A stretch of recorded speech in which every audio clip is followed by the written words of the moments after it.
This is the most expensive weapons system in US history. Just one of these F-35 fighter jets can cost more than $100 million, and here it is falling out of the sky. This specific crash was caused by a refueling mishap, but anytime one of these planes goes down, millions of taxpayer dollars are lost. US defense spending will likely top $1 trillion for the first time in 2026, and for all the money the US government spends on weapons, it still can't fix them without the companies that built them. Weapons often cost more than expected, and they're routinely delivered late. The goal should be get the best equipment to accomplish the mission at the lowest cost to taxpayers. The system that we have by design created does the exact opposite. But weapons spending wasn't always like this. So how did we get here? And why are US weapons so incredibly expensive?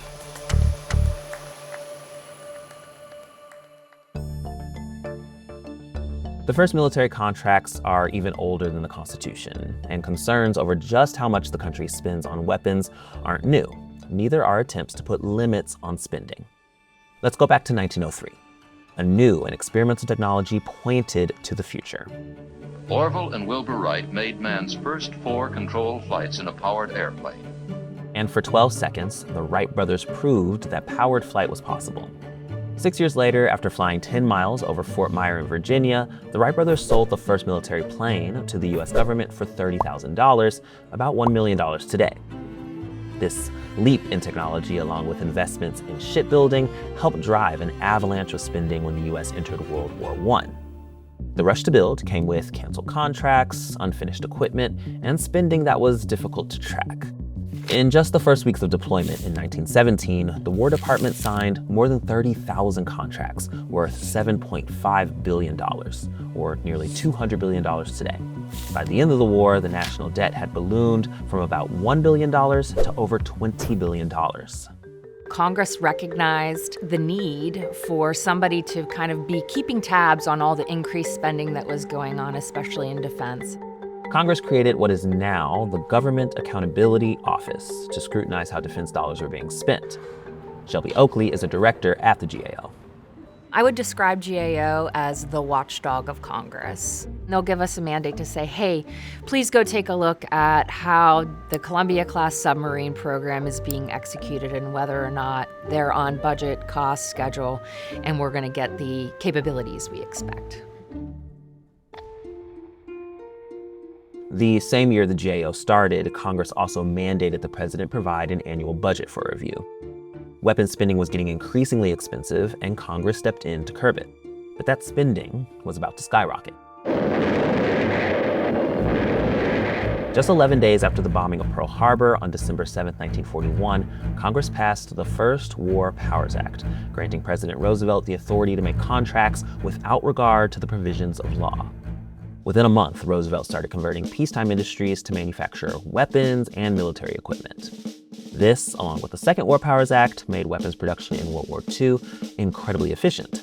In this year, 1942, we shall produce 60,000 planes. Next year, 1943, we shall produce 75,000 tanks.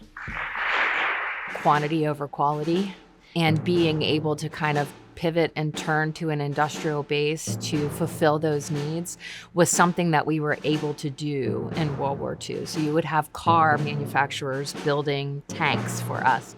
Even major players like Henry Ford. In 1941, Ford built a massive facility the size of about 61 football fields outside Detroit, modeled after the company's speedy assembly lines.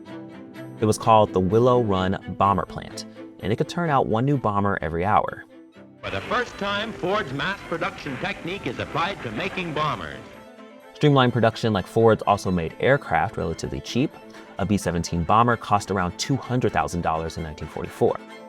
Now, even as we talk about history, I think it'd be helpful to make comparisons to the present. That $200,000 bomber would be about $3.5 million today, adjusted for inflation. And that's nowhere near the $80 to $110 million in F-35 costs, which Lockheed Martin says is the most affordable option to protect US strength.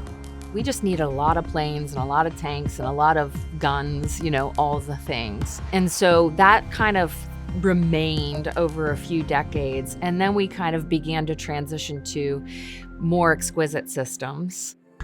As World War II raged on, one of the most famous weapons in US history was being built at a top-secret laboratory in Los Alamos, New Mexico.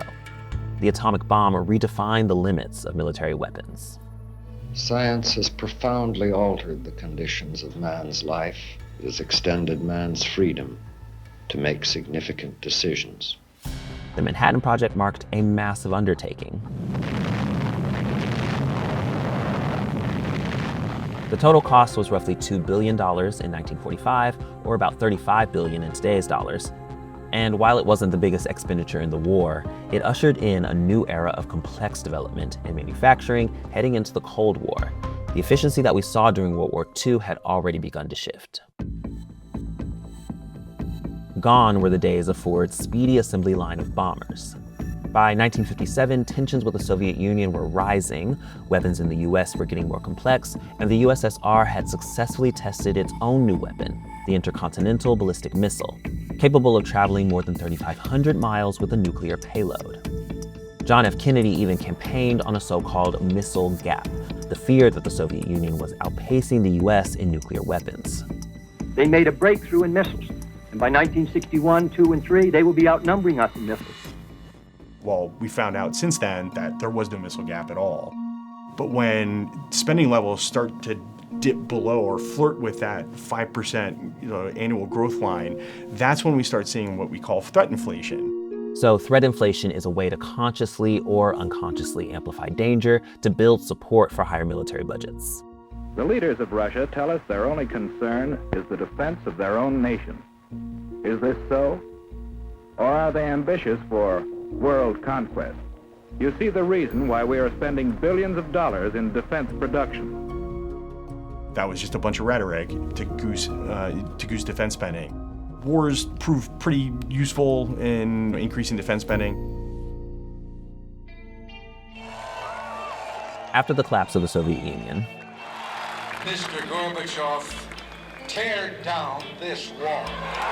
And later, the election of Bill Clinton, today, a generation raised in the shadows of the Cold War assumes new responsibilities in a world warmed by the sunshine of freedom. It seemed like things were changing. There was a period where we thought we didn't need to spend as much on defense anymore because of the Cold War being over. Enter The Last Supper. Not this one, The Last Supper of 1993. It was essentially a secret meeting led by Defense Secretary Les Aspin and Deputy Defense Secretary William Perry with the heads of the nation's top defense contractors. It was more a message of, kind of consolidate or die than, go away. Officials believed that pushing contractors to consolidate could lower overhead costs and ultimately reduce the budget. By 1997, the number of major defense contractors had consolidated from 51 companies to just 5. Lockheed Martin, Raytheon, Boeing, General Dynamics, and Northrop Grumman. It's essentially a near monopoly situation where you only have a few companies you can go to. The companies have more bargaining power than they ideally should. Prices go up and you get a lower quality product. All those decisions that happened in the 90s have left us now with an industrial base that is very small and very specialized. Oftentimes what results is that there's only 1 or 2 contractors that can do what we're asking them to do. With fewer players, defense contracts became less competitive. A 2022 GAO report showed that 90% of missiles come from just 3 sources, and tracked combat vehicles like the Abrams tank come from just 1 contractor, General Dynamics. It's a similar situation with Northrop Grumman. Northrop Grumman basically has a monopoly today on nuclear weapons delivery vehicles. If they've cornered the market the way that they have, what incentive do they have to keep their costs down? Because it's not like another company can take over what they're doing. You might imagine that this leaves the government in a position of little leverage. So through the Cold War, weapons got more complex, moving away from the mass production efficiency of World War II. And then in the 90s, the defense contractor industry saw major consolidation. This consolidation has led to 2 main problems. inefficiencies in how weapons are made, and inefficiencies in how weapons are maintained. Let's start with how they're made. To understand just how inefficient and expensive weapons manufacturing in the US can be, we can look to the F-35 again. The first development contracts for the fighter jet were commissioned in October 2001, right after the 9/11 terror attacks. The F-35 program began in earnest while the rubble at Ground Zero still smoldered. After 9/11, the main focus wasn't on cost, it was on capability. The F-35 was designed to do it all: collect and process data, share it across the battlefield, and replace multiple aircraft with a single system. That ambitious goal came with trade-offs. We'd love to have this airplane today, as you would expect, but the first delivery will be 2008. That first delivery didn't actually come until 2011, 3 years after initially promised, and just under 10 years after the contract was awarded. In the commercial world, if you're not getting products to market, you're not a company anymore, right? That's not the case in DoD. Delays are common across large-scale weapons programs. A 2020 GAO review of defense acquisition programs found $628 billion in cost overruns and an average delay of more than 2 years to deliver on initial capabilities. F-35s are no exception. In 2023, F-35s were delivered an average of 61 days past the deadline. In 2024, delivery delays jumped to an average of 238 days late. The costs don't stop once a weapon system is delivered. There's the price of repairs and maintenance, also known as sustainment, which can drag on for decades. Over time, sustainment can account for about 70% of a program's total costs. In other words, building weapons is just the beginning. Keeping them running also adds up. I'm the sustainment guy right in the middle of sustainment services and support. There's many reasons in which we got to where we are today, in my opinion. Paul Saunier is an Air Force veteran and a retired Lockheed Martin engineer who worked closely on the F-35 for decades. The supply chain component of spares to keep these aircraft flying today is the biggest cost driver. But I think what you're seeing on the F-35 is just traditional life cycle damage that needs to be addressed over time. But this all comes at added cost. And these problems aren't limited to fighter jets. Take a look at this, the littoral combat ship. Pretty much nothing about that program panned out the way it was expected to. The contracts to build these ships were initially awarded to Lockheed Martin and General Dynamics in 2004, and later to Austal USA, with the first being delivered in 2008. The ship was supposed to be a speedy, light, agile new vessel designed to detect mines, sink submarines, and fight off threats above the water. But once ships like the USS Freedom started to sail, mechanical failures piled up one on top of the other. Some ships spent more time in port than at sea. The problem? You're designing a system around technologies that you're not even sure are going to pan out or that are going to work. And then we start building it before the design is even complete. So, that can lead to a significant amount of rework necessary. The littoral combat ship was originally meant to cost $220 million per vessel, but ended up costing around $500 million. Things got so bad that the Navy was forced to begin retiring ships, even as new ones were still being built. If you get it right early on in the development of a weapon system, that drives out cost efficiencies over time. And you can pre-position a lot of spares that could be a waste of money because you didn't get it right. You didn't buy the right parts. There's another challenge in lowering sustainment costs, which goes right back to those initial contracts. And once again, we can look to the F-35, this time to see how restrictive defense contracts can be. Contracts don't tend to be publicly available, but a 2025 GAO report highlights that depot-level maintainers may not have data rights that allow government personnel to make repairs without support from the prime contractor. Essentially, that means the US military doesn't actually own the designs of Lockheed Martin's proprietary technology. So certain repairs can only be performed by the contractor and not by the military. Lockheed Martin owns the intellectual property right for the F-35, which means that the government can only go to Lockheed Martin for very lucrative sustainment contracts to support the F-35. We can't operate the F-35 without Lockheed Martin. From 2018 to 2023, the GAO reported that the sustainment estimates for the F-35 increased from about $1.1 trillion to roughly $1.58 trillion. The overall lifetime cost of the program is estimated to be $2.1 trillion, and 75% of that is sustainment costs. The U.S. military plans to buy over 2,400 F-35 aircraft. There are more expensive U.S. aircraft, but nothing this expensive at this high volume. So is anything being done to curb military spending today? There are efforts in Congress to shift the power from contractors to the military itself to make complex repairs on weapons systems. This would, in theory, be cheaper and more efficient. In July 2025, Republicans and Democrats introduced the Warrior Right to Repair Act, which would guarantee the military access to weapons systems, data, and intellectual property. The last thing our troops should be doing is waiting around for contractors who charge more for slower repairs. It's giving control back to the military, ultimately back to the American people and taxpayers, that if we buy something, we should be able to fix it. U.S. Army veteran and Congressman Pat Ryan serves on the House Armed Services Committee, which oversees the country's annual defense budget. When I was serving, I was an intelligence officer. I deeply believe if we had had better software and hardware, we would have kept alive some of my brothers and sisters in arms. Fixing the system could mean getting better equipment to troops, faster, and at a lower cost. But progress has been slow. Critics of right to repair legislation say it could stifle innovation and create safety risks. In December 2025, members of Congress voted to strip the right to repair provisions from the 2026 National Defense Authorization Act.